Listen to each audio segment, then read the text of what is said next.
போடி. என்ன மாமா என்ன பெரியப்பா என்னாச்சு சும்மாருமா, இவ பண்ண வேலைக்கு கொன்னா கூட என் ஆத்திரம் பெரியப்பா தீராது. பெரியப்பா என்னாச்சு பெரியப்பா இவ பண்ண காரியத்துக்காக உங்க எல்லார்கிட்டயும் நான் மன்னிப்பு கேட்டுக்கிறேன். என்ன பெரியப்பா நீங்க போய் எங்க கிட்ட மன்னிப்பெல்லாம் கேட்டுக்கிட்டு இங்க நடந்ததெல்லாம் கேள்விப்பட்டமா, மனசே கேட்கலமா. இவெல்லாம் மனுஷ ஜென்மமே கிடையாது.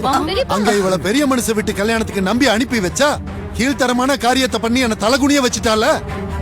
அந்த மனுஷன் என் மேல அவ்வளவு மரியாதையும் நம்பிக்கையும் வச்சிருந்தாரு. அதெல்லாம் இடிச்சு தரமட்டமாக்கிட்டா. பண்றதெல்லாம் பண்ணிட்டு அந்த மாதிரி முழிக்கிறத பாரு. அப்படியே பெரியப்பா பெரியப்பா நீங்க வாங்க முதல்ல வாங்க வாங்க பெரியப்பா இப்படி வந்து உட்காருங்க உட்காருங்க உட்காருங்க உட்காருங்க பெரியப்பா ரிலாக்ஸ் ஆகுங்க பாரு.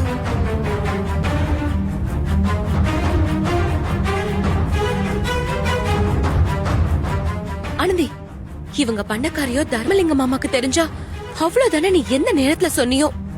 போட்டு ஆட்டி வெளுத்து வாங்கியிருக்காரு போல. பாரு, கண்ணு நல்லா செவந்திருக்கு.